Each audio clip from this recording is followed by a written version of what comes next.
ఆత్మనీలు ఉంటేనే అందరూ నిన్ను ప్రేమిస్తారు. అది కాస్త వెళ్ళిపోతే ఎవరికి నీ అవసరం ఉండదు.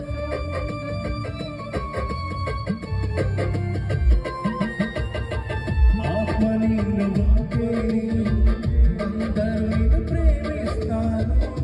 అది కాస్త వెళ్ళిపోతే ఎవరికి నీ అవసరం ఉండదు.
కట్టెలపై నీ సమయం తప్పించదు గంట